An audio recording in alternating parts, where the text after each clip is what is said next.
What is going on, everybody? Today we're looking at the Hasbro Marvel Legends Spider-Man The Animated Series 2-pack of Green Goblin and Mary Jane. So we have another VHS box design for the Spider-Man figures, again, like I said, with Green Goblin and Mary Jane. So if we spin it to the side, we can see the side of the box there, or this side, we can see our VHS tape designs, which is really cool, again, with two tapes, one for Green Goblin, one for Mary Jane Watson. Looks pretty cool there, but pretty cool to have these, again, in their animated style design. So the Green Goblin looks awesome, as well as Mary Jane, and that design, goes along with Aunt May, and I know we're going to get Peter Parker soon, so that's all really cool.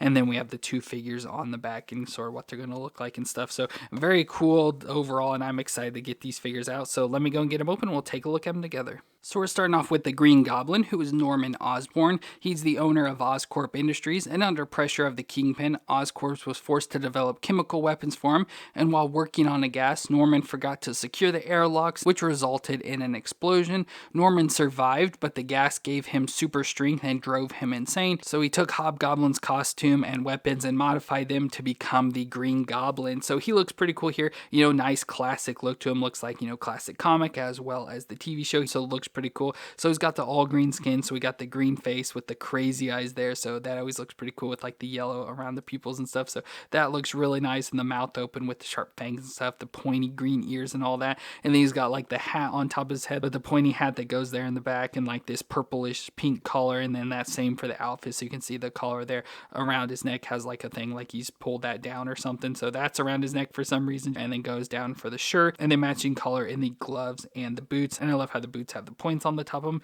and then have a dark purple color, sort of like underwear, belt around the waist, and then green continues down the legs as well. So it just looks crazy, but I love the color design and everything for this at the same time, so I just absolutely love the look of this just because of the look and especially that face. But we can do the movements for it, so the head can twist all the way around, and again, look down that far and then up that far. Of course, some limitation because of this collar piece, but can go back and forth, so pretty good movements overall. The shoulders can come up to 90 and rotate all the way around. We get a bicep twist, a little bit stiff in this, but a bicep twist, and the double elbow joint that can bend up. Now, I'd have an issue with this figure, so it has the pins and stuff in it, obviously, and this material in the elbows, which we saw with like a more recent figure, that's just like super weak, so it just bends there real flimsily. So I don't know what's going on, like if they've changed the material of this or what the deal is, but it's just super flimsy, so the arms just completely like flop around there, which is really annoying. And with that, it's hard to also get the joints to fully go, but with it we can get in there about 90, and then we get the wrist that'll twist all the way around and flex back and forth. And then we go to the ab crunch in the middle, so crunch forward and crunch back. So not the best crunching, it feels a little bit stiff, but it feels like it should be able to go more, but that's as much as I can get it. And then a twist around at the waist. Then we get the hips that can come up to 90 and out to the side. You can pretty much do the splits with the spread of the legs there. And then we go to the hips, which unfortunately the hips are really like smooth on this. Like they just move super easily. So when I'm trying to move around, the hips just sort of twist around and do whatever they want, which can be annoying. But we get the twist around there and the double knee joint that can bend up that far to the back. So it isn't too bad. We get a shin twist at the top of the boot, and then the foot can flex back and forth, which are real stiff on these. And with those point on the shoes doesn't make it easy, but can flex back and forth and twist side to side. So overall the movements are pretty decent. Like they're not the best, and I wish they could be a little bit better. And like I said, I just hate the flimsiness of the elbows, how easily they bend back and forth with the build that they have now. And like I said, whatever that piece in the middle is, it seems really thin and flimsy. But with Goblin we get a bunch of accessories. So first we get an unmasked head of Norman Osborn, so looks how he does in the show with the like lion hair and all that stuff, so it looks pretty crazy. But overall a nice face, so you can easily switch that out to have it like Norman unmasked, so that's pretty cool. As we get a lot with Goblins, we get a satchel bag, so a nice green bag, so that'll stand out with just that green color against especially the purple and bright green, so we just get this on over him. So there's that bag around him now, so we have that bag to be able to carry some pumpkin bombs, so we get a pumpkin bomb as well. So we've had these before, so nice orange pumpkin with the green like smoke coming out of them. Of course we can't get it to actually store in the bag, but we have this and we can just like take and put it into his hand. So there he's got the pumpkin bomb, and then we also get his Goblin glider. So we get the glider, we've had this before pretty much, we'll show you with the like older figures and stuff. So we've had this design overall just in purple this time, and then has a different face on it, so it looks pretty nice with like the yellow eyes and just that overall face design. And as I said, we had it before just in this silver color, with the comic version just has the different headpiece on it, so I think it looks cool with that purple there. So let's see if I can get the Goblin on it. So there we got him on the Goblin glider, so he just kind of fits like that, and you sort of crouch him down and do whatever you want there, and of course give him the pumpkin bomb so he can be throwing in stuff and creating chaos for Spider-Man, so that overall looks pretty cool, nice there. I love the colors and stuff, especially with that purple glider, and then just the overall outfit design and everything looks pretty cool. And of course, like I said, we've had other figures in the past, so here's like the comic version of Green Goblin we've had, where he's got more of the metallic design and stuff. Overall, you know, looks relatively the same, but of course I just love this animated look to him. And then as I mentioned, we have Hobgoblin as well, which we got more in like the retro card design stuff, where Green Goblin stole his outfit and stuff from. So there we have Hobgoblin and Green Goblin now,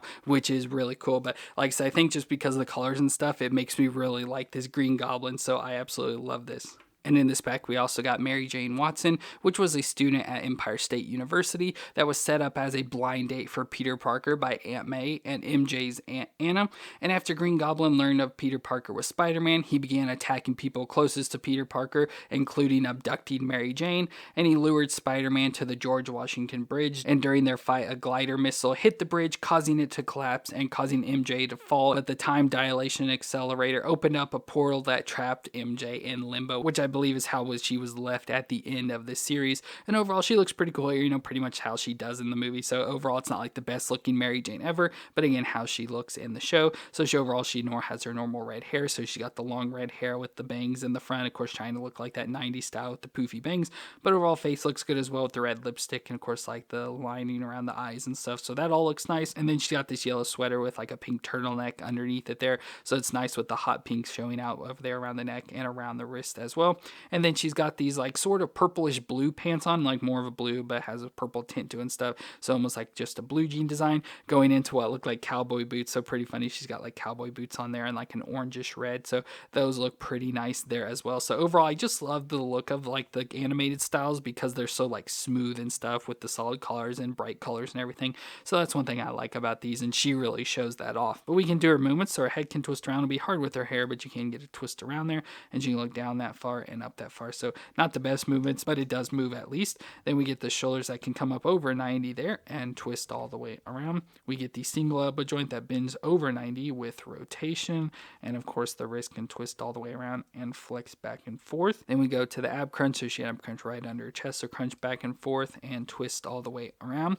Then we get the hips that can come up to 90 and out to the side, thigh twist all the way around, the double knee joint that can bend up that far to the back, and then we get a shin twist down in the boot, so just like down inside the boot there, twist around, and then the foot flexes back and forth and twists side to side. So pretty good movements overall. She is a pinless body and has just some smooth movement to the weird though with the pinless body that she has the single elbow, but it looks like it's got much more range down in there and stuff, so you get over 90 and stuff. So still not the best, but it's pretty decent for what it is. And with Mary Jane, it's not like she's going to be fighting and stuff, so we don't have to have a whole lot of range for her. Now for her, unfortunately, the only accessory we get are the opposite hands, so we get a fist hand and an open like splayed out finger hand to go with the opposites there. So that's really all we get with her. No additional accessories or anything, which is kind of disappointing, but overall she looks fine just the way she is. Now we have had a Mary Jane in the past on like the retro cards. We have this version here, so it looks pretty decent for Mary Jane. You know, this one looks obviously more comic looking, where this one looks to be from the animated show,